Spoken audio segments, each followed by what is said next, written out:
জয় ঠাকুর। শ্রী শ্রী রামকৃষ্ণ পুঁথি চতুর্থ খণ্ডের অন্তর্গত আমরা পাঠ করছি প্রভুর সহিত রাখালের মিলন এই অধ্যায় থেকে। আজকের পাঠ দ্বিতীয় দিন, পর্ব 474, পৃষ্ঠা সংখ্যা 310। এর আগের দিনের পাঠে আমরা প্রথম দিনের পাঠে দেখেছি পুথিকার বলছেন ঠাকুরের নিজের মুখের বলা কথা, সেটি হলো এই যে তার কাছে যারা এসেছেন তাদের কেউ কেউ ঈশ্বর কোটির মানুষ। এই ঈশ্বর কোটি মানুষের দুটো থাক আছে, একটা হচ্ছে ত্যাগী, একটা হচ্ছে গৃহস্থ। এইগুলো সব পূর্ব নির্ধারিত বলেই সব ছিল, এবং এই সব ঠাকুরের নিজস্ব অন্তরঙ্গ পার্শ্বদেরকে ঠাকুর পূর্ব নির্ধারিত করেই এনেছিলেন, কেননা ভক্ত বিনা তো অবতারদের খেলা যায় না, আর বদ্ধজীবেদের সঙ্গে তো সবসময় খেলা চলে না, তারা খেলতে জানে না। তাই ঈশ্বরের সঙ্গে ঠাকুরের খেলা, ভক্তের সঙ্গে ঠাকুরের খেলা করার জন্য আগে থেকেই সঙ্গীগণ নির্ধারিত থাকে, তাদেরকে নিয়েই ঠাকুর এসেছেন। এই অবধি গতদিন পাঠ করেছিলাম, পরের অংশ আজ পাঠ করছি। শ্রীপ্রভুর যত রঙ্গ তাহাদের সনে, ভক্তে দিলে বাদ লীলা হবে কেমনে, কেবল সুতায় ফুল করি পরিহার, কখন কে গাঁথে কিসে কুসুমের হার, এ লীলায় গুপ্ত ভক্ত প্রথম আসরে,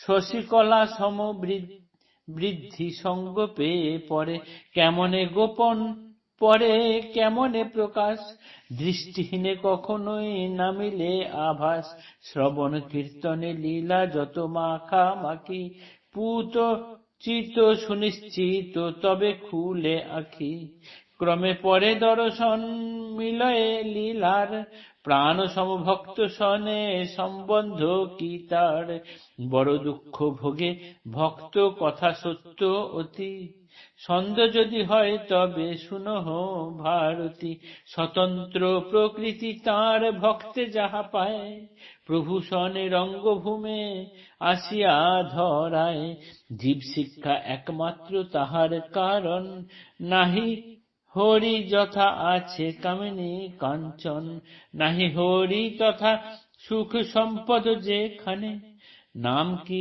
আভাস গন্ধ তিল পরিমাণে, এ ঘরের উল্টা রীতি নীতি প্রতিকূল, অগ্রভাগে সর্বনিচে অগ্রভাগ সর্বনিচে ঊর্ধ্ব দেশে মূল, যতই উত্তর মুখে করিবে রওয়ানা, ততই দক্ষিণ দূর বিধির বিধান, যতই উত্তর মুখে করিবে রওনা, ততই দক্ষিণ দূর বিধির বিধানা, ইন্দ্রিয়ের প্রীতিকর সুখ যারে জানি, কোথা তায় সুখ সে তো গরলের খনি, জিনিস কি চিনি রসনার আস, উদরে কৃমির হেতু তিক্তে হয় নাশ, সম্পদে বিপদ বড় বিপদেতে হিত, ভকতে রাখেন প্রভু বিপদে বেষ্টিত, বিপদের হেতু কোথা বিপদে কি আনে, হইয়া প্রভুর দাস এ বিপদ কেনে, মন প্রাণে বুঝে যে বা মহাভাগ্যবান, বিপদ সম্পদ তাঁর প্রাণেরও আরাম, বিবেক বিরাগ মূল জ্ঞানেরও আকর, প্রেম ভক্তি পায় স্ফূর্তি পরম সুন্দর, দুঃখ সুখে দুঃখ সুখ স্বভাবেরও ধারা, ভক্তের দুঃখেতে ধরে স্বতন্ত্র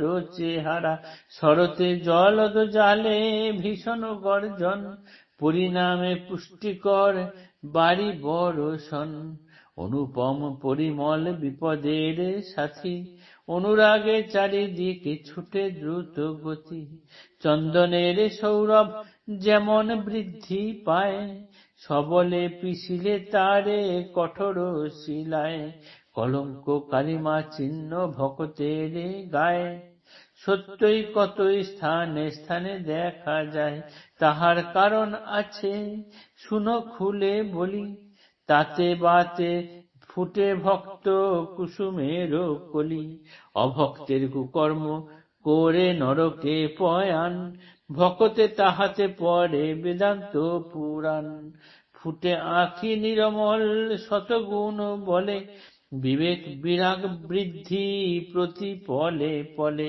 কর্মস্মৃতি দ্রুত গতি বিরাগেরও বাটে, তুরঙ্গম যেই রূপ কষাঘাতে ছুটে, মনোরথে প্রভুদেব যাহারও সারথি, শত জনমের পথে এক পলে গতি, এই রূপ খেলা তাঁর ভকতেরও সনে, একই উদ্দেশ্য জীব শিক্ষারও কারণে, ভক্ত সনে খেলা দিবা দেখা অতি প্রয়োজন, করিবারে শ্রীপ্রভুর লীলা আস্বাদন, সবে ভক্ত পদধূলি শিরে আপনার, কার্যাকার্য কিছু তার না করি বিচার।